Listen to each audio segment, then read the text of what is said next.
Hello everyone, we are back. It's been a few months, but now we are finally able to finish our ranking. So, yesterday we finished Wano, and oh my goodness, Wano was just so good. You know what? And We don't even have to think. We should.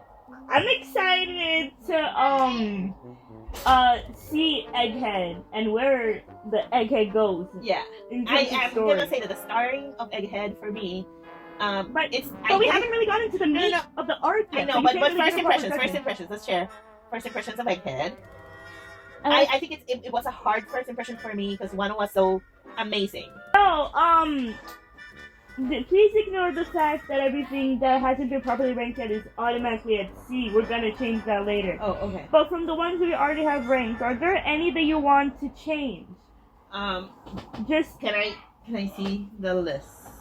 so please ignore the fact that these are in C. We're gonna change that. Okay. We're gonna properly rank them in a moment. But I just want to be sure from the ones that we already have ranked. No, I think I'm Are there any you want to change honestly just to be sure? ranked with the rankings that we have. I still agree with them. Are you gonna change any of the rankings? No. So the first arc we're gonna rank because we go in chronological order is Zoe. Oh wait, no. Let's properly rank Dressrosa first, since we hadn't finished Dressrosa when Dressrosa. we did our first ranking. Alright, can I say that I loved moments in Dressrosa?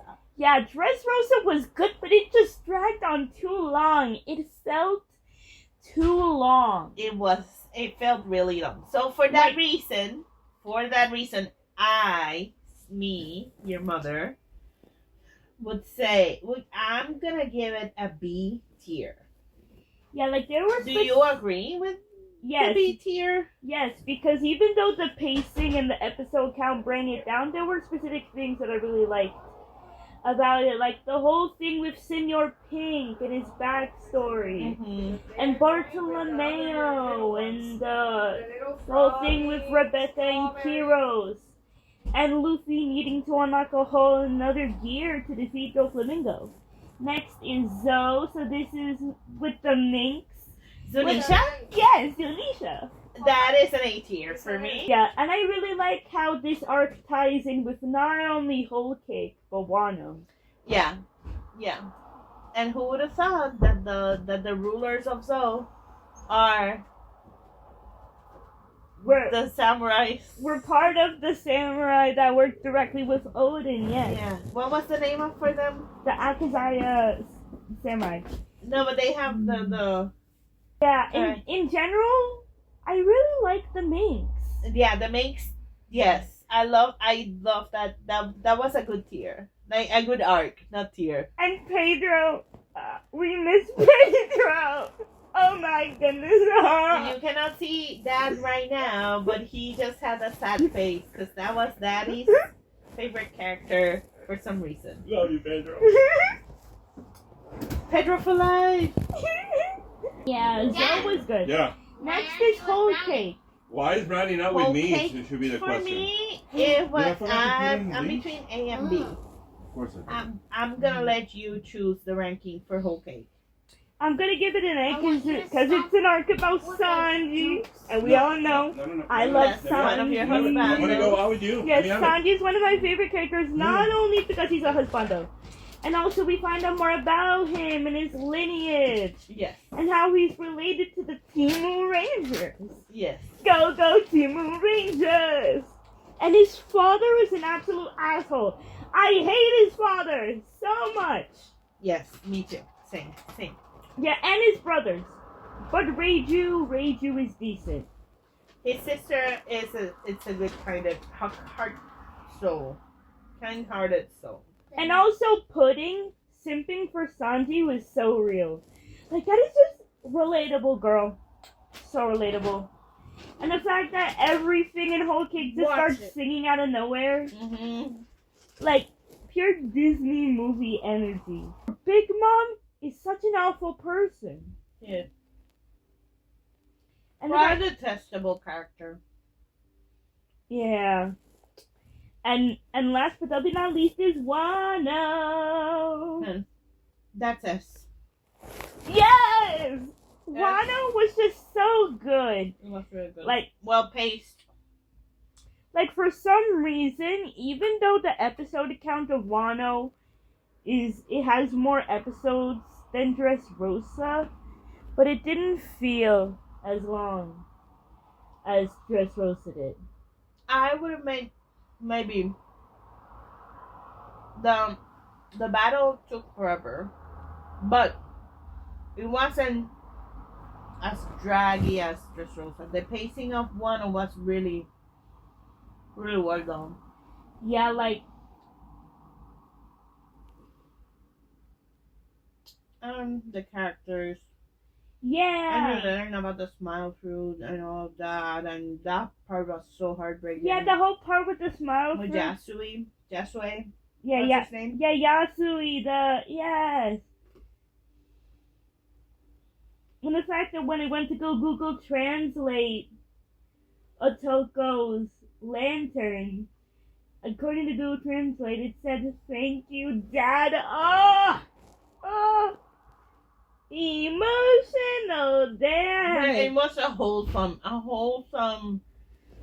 and oh that, my, like, packed in action, wholesome arc. yeah, and also when we find out that Kanjuro is a traitor, Oh my like the god. reveal, you know, And I don't.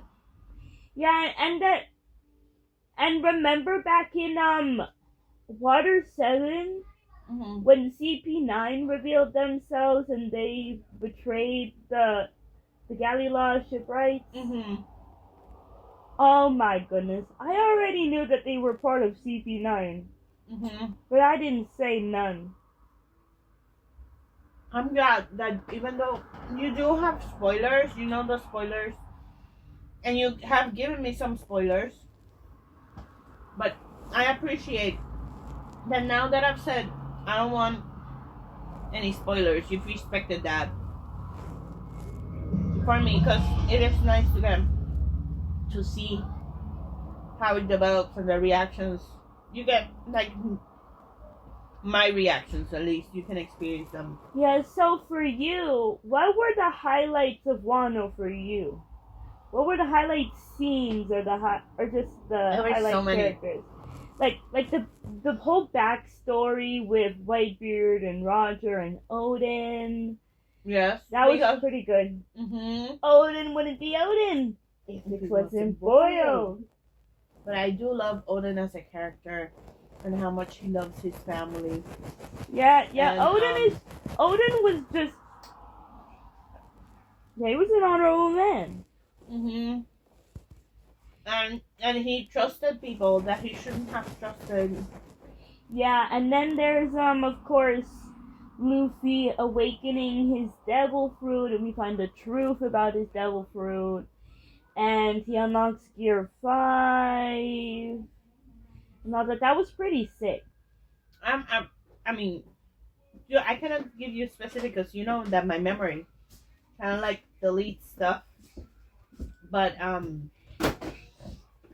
and of course, It's a good idea to put that in. and of course, as a Sanji simp, I need a fan. I love that scene where he unlocked Ifrit Jambe to defeat Queen. yes. And I love how the fights, the characters, Oda masterfully matched what characters fight who. Because, you know, Queen had, like, some history with Sanji's dad. Yes. They worked together and they're, like, rivals and stuff. And there's the whole thing with Zoro and King. They're both, loyal to their captains. I love how at some point Nami was put in a difficult position and she said, "Oh, I won't do anything to you if you tell me that Luffy's not gonna make it." Oh, And- yeah, and- well, and she yes, and she was and like, well, so yeah. "So are we done with our ranking?" I got some after ranking questions for you. Mm-hmm. What is your favorite One Piece arc and why? Alright, okay, this is hard for me.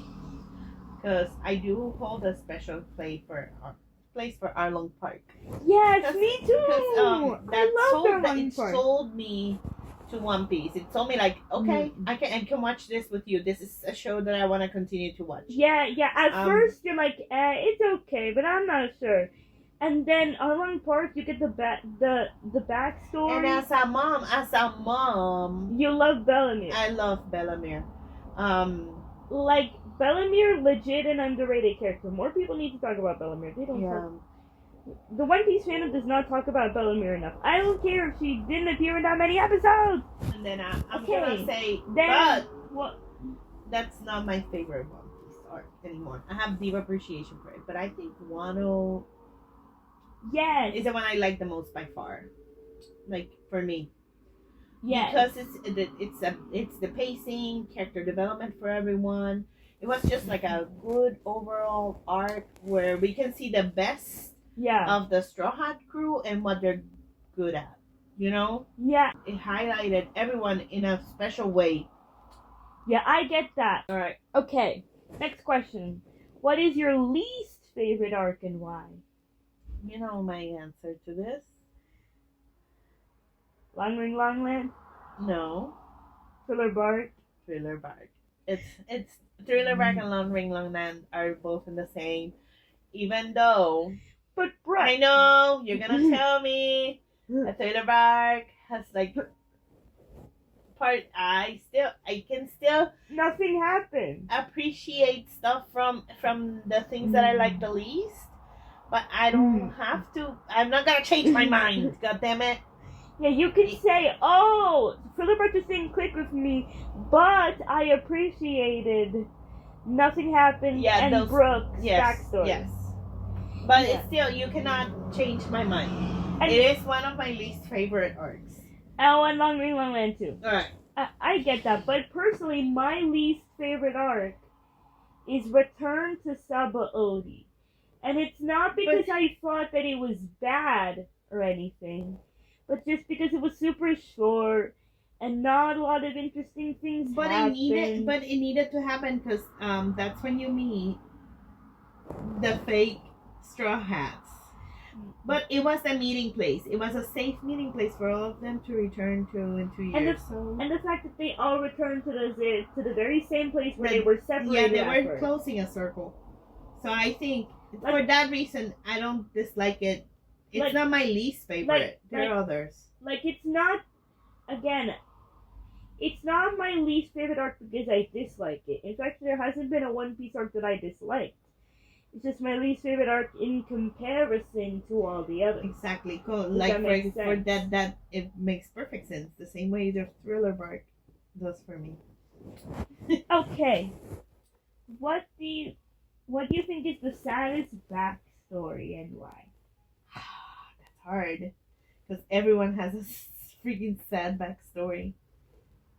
I would say, for me, the saddest backstory, I don't know. I would say Sanji. Sanji's backstory is really sad. Both kinds. The first one, the background that they gave us at Baratie. Yeah, when he was deaf. And then your dad never accepted you, and your mom, the only person that loved you for who you are and your humanity and your kindness, dies, and then you have to run away. And the father doesn't even let you mourn. Exactly. So yeah, well, in my opinion, it would have to be either like Robin, Brooke, or Law. Okay. Because Robin, her entire home island was destroyed, bombed by the government. Only afterwards for everybody to tell her, you are a demon child, you don't deserve to live. And it was only after she met the Straw Hats that she personally felt that she had any purpose in life. Mm-hmm. And that's why she wants to live. I want to live! And then there's Brooke, who had to sit and watch as his entire crew died as they were singing their favorite song. And then And he had to be separated from Laboon too, yes. And like he was alone. Without a shadow. He was a ghost, he was alone. For 50 years. 5 whole decades. And then Law, like his entire family died, like almost everyone in his home died because of the white lead disease. And then he had to team up with freaking Doflamingo, and that's where he met Corazon. Corazon saved his life and then died. Okay, next question. Overall, do you prefer pre or post time skip? That's hard. Both. I think post is where the action is. Pre is. Like But there, I don't know. I think personally there are some aspects. Sanji's Riz in the pre-time skip is so much better than Sanji's Riz in the But Yeah, true, but he does have graceful moments. He post-time does. skip. He does. Like him with Viola, yes. him with Can we Pudding, just yes? him with also made the one girl from Wano. The pink hair girl. Yes. Yeah. Okay. So, yeah, I think like pre-time skip it had more like funny moments, just more funny on the ship moments. Mm-hmm. But in Loki makes sense for there not to be as many post-time skip because after what happened at Saba, Odie, and Marineford, they're like, oh, we gotta be like more serious. Mm-hmm. We gotta like moving more too. lock in if Mhm. we're gonna like find the One Piece and stuff. Okay, the next question. What arc or saga was the hardest for you to watch emotionally? Emotional damage. The death of Ace. No, but that's a scene, not an arc or saga. So you would say like Marineford or Summit War Saga. And by the way, Summit War Saga refers to Saba Odi Archipelago to Marineford. No, Including I Amazon cannot tell Limited. you a saga or emotional damage. I'm gonna tell you that the scene that just got into my mom heart was the one in Arlong Park, and the one that got into my heart was Ace dying. Yeah, okay. What is an arc that you think is overrated by the fandom / the fandom gives it too much And that hype? for me, that question I cannot answer because I don't have like you. Well, I guess but I guess you could say Annie's Law because I know you have on Annie's Lobby, but it's an arc that the fandom is like, oh, that's S tier. Well, let's say that I love Skypiea, and I know that you mentioned that that's not one of the favorites that people usually. So for me, Skypiea was so much fun. Yes, it was. Okay, what's an underrated arc that you think the fandom doesn't talk about enough and you want to give a shout out to? Arlong Park. No, the fandom does talk about that one. I don't know. I guess you would say Whiskey Peak. Whiskey Pig. I always forget about Whiskey Pig, but that's the moment. I'm gonna repeat it. That you knew that Zoro was the Zoro. love of your life. Zoro's my husband for life. But he was from the moment I saw him tied up to the pole. But that Whiskey Yeah, Pig. I find it hilarious that as soon as Zoro popped on screen, you didn't even know anything about him. Absolutely nothing. As soon as you saw him, you're like, oh yeah, that's my man. That's my man. Yeah. Is that our last one? Okay. That is our last. Yeah, question. that's our last question, so we're done. Bye. We will give updates once we. Finish Egghead, yes. Yeah, and maybe we can redo the video from the beginning with the new You're gonna seasons as they come out. You're gonna Later. redo the whole thing? No, not now. Okay, bye. Not today. Bye. Bye, guys.